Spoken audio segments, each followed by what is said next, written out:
El 22 de junio de 1941, Alemania envió hacia la Unión Soviética la fuerza de invasión más grande hasta ese momento, alrededor de 3.350 tanques, 14.000 piezas de artillería y 3.000 aviones.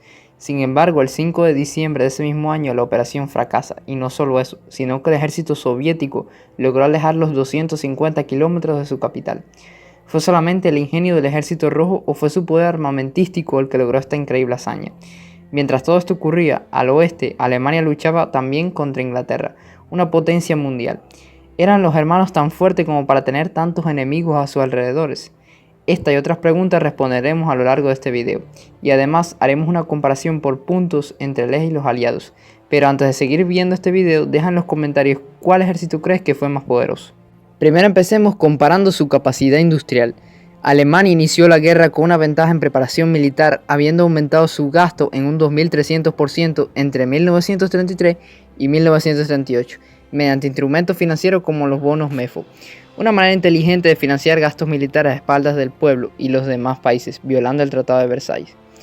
Bajo la gestión de Albert Speer, incluso alcanzó cifras récord de producción armamentística en 1944. Sin embargo, su economía de guerra adolecía de graves problemas estructurales. La superposición de diversas estructuras económicas e industriales solapadas mermó tanto su eficacia como su eficiencia a largo plazo. Cuando decimos que había una superposición de estructuras económicas, nos referimos a que no existía un jefe único.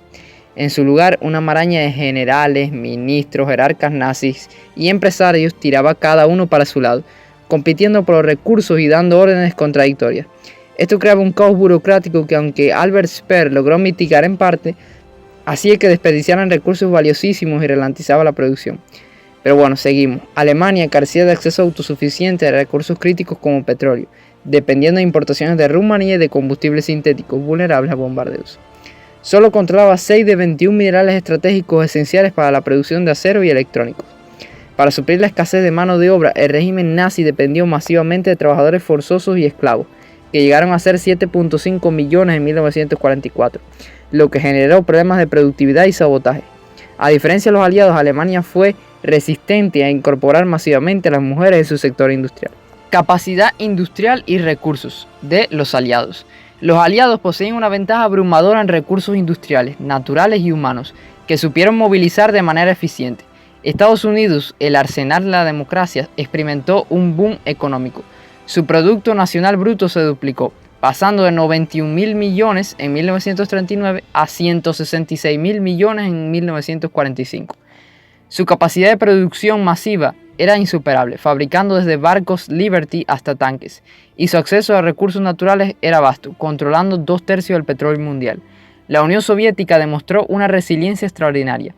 A pesar de perder el 60% de su capacidad industrial inicial tras la invasión alemana en 1941, logró evacuar y reubicar entre 10 y 20 millones de trabajadores y miles de fábricas, restableciendo sus niveles de producción para 1943.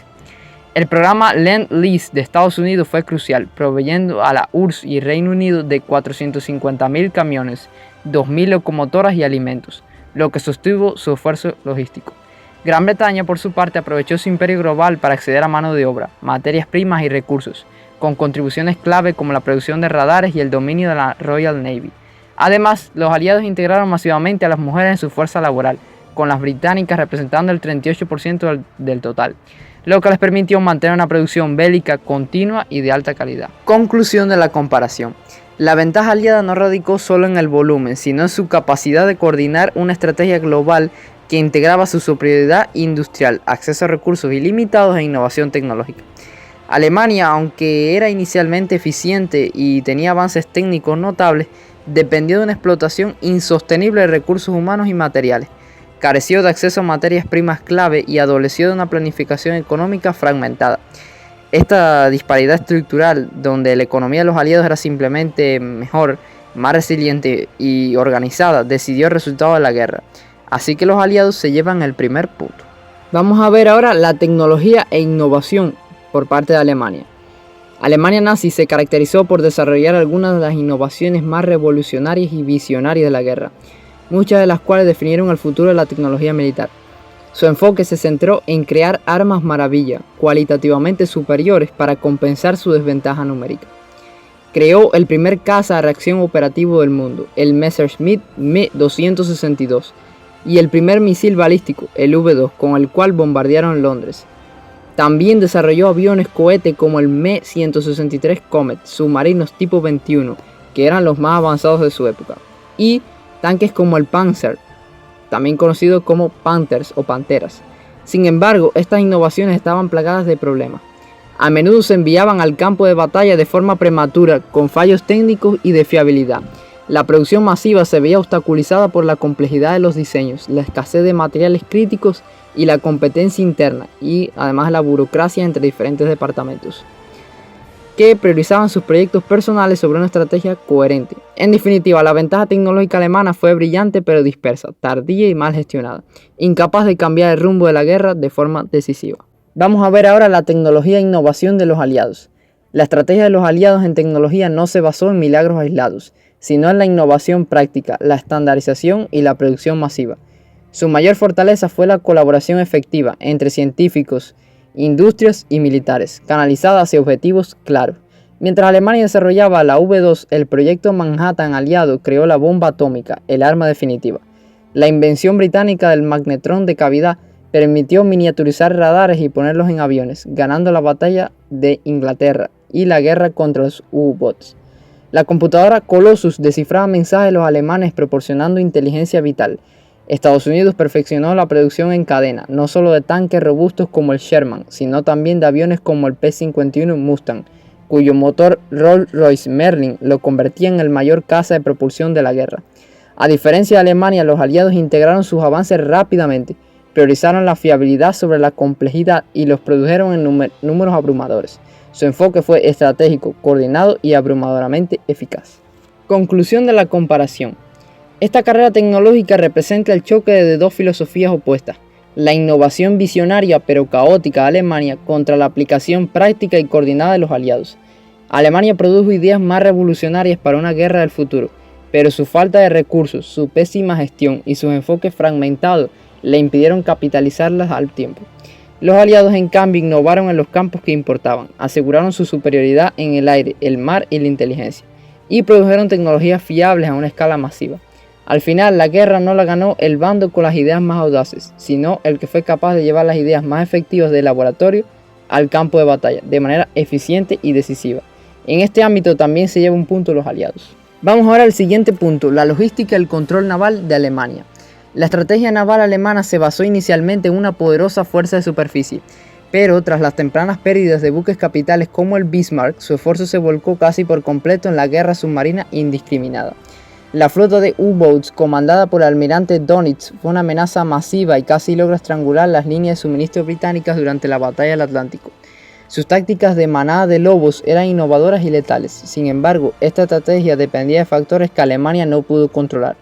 Su infraestructura logística era insuficiente, carecía de una marina mercante propia y de una red de bases navales globales, lo que limitaba enormemente el radio de acción de sus flotas. La producción industrial aliada de barcos Liberty superó por mucho la capacidad alemana de hundirlos. Además, la falta de portaaviones y una aviación naval orgánica dejó a su flota de superficie vulnerable a los ataques aéreos y sin capacidad de proyectar poder lejos de sus costas. Finalmente, los avances aliados en tecnología antisubmarina, sonar, radar, Luftwaffe y el descifrado de Enigma volvieron obsoletas las tácticas de los U-Boats. Vamos ahora a ver del lado de los aliados. La victoria aliada en el mar fue un triunfo de la capacidad industrial, la innovación tecnológica y la cooperación estratégica. El dominio absoluto de la Royal Navy británica al inicio de la guerra, con su extensa red de bases en todos los océanos, proporcionó el escudo inicial crucial. Sin embargo, fue la entrada de Estados Unidos la que decidió la contienda marítima. La impresionante capacidad de producción norteamericana creó 2.710 Liberty Ships y decenas de portaaviones de escolta, reemplazando las pérdidas y abrumando al enemigo por puro volumen. La logística aliada fue impecable, organizando inmensos convoyes transatlánticos que abastecían no solo al Reino Unido, sino también a la Unión Soviética a través del Ártico y a los frentes del Pacífico y el Mediterráneo. Tecnológicamente, la invención del radar, el sonar y los sistemas de localización de radio neutralizaron la ventaja de los U-Boats. La inteligencia derivada de descifrar las comunicaciones enemigas permitía desviar los convoyes de las manadas de lobos.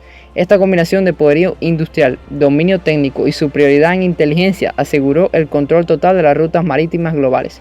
haciendo posible la invasión anfibia de Europa y el estrangulamiento económico del eje. Conclusión de la comparación. La diferencia en logística y control naval fue abismal. Alemania apostó por una estrategia única, la guerra submarina, que aunque inicialmente exitosa, era insostenible frente a una potencia industrial y tecnológica superior. Su falta de una flota mercante, de bases globales y de portaaviones la condenó a una guerra de desgaste que no podía ganar. Los aliados, en cambio, entendieron el mar como un sistema conectado, producción masiva de barcos, protección de convoyes, dominio tecnológico y explotación de la inteligencia.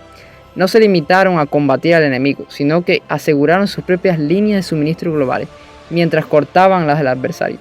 En esencia, Alemania libró una batalla táctica en el Atlántico, pero los aliados ganaron la guerra estratégica por todos los océanos del mundo, demostrando que el control marítimo no se gana solo con hundir barcos enemigos, sino con la capacidad de mover tus propios recursos de forma libre y segura. Y wow, por ahora los alemanes han sufrido una aplastante derrota, 3-0, pero creo que esto tiene contenido suficiente como para otro video, así que suscríbete para que estés pendiente a la continuación de este. ¿Quién crees que ganará? Todavía se pueden igualar.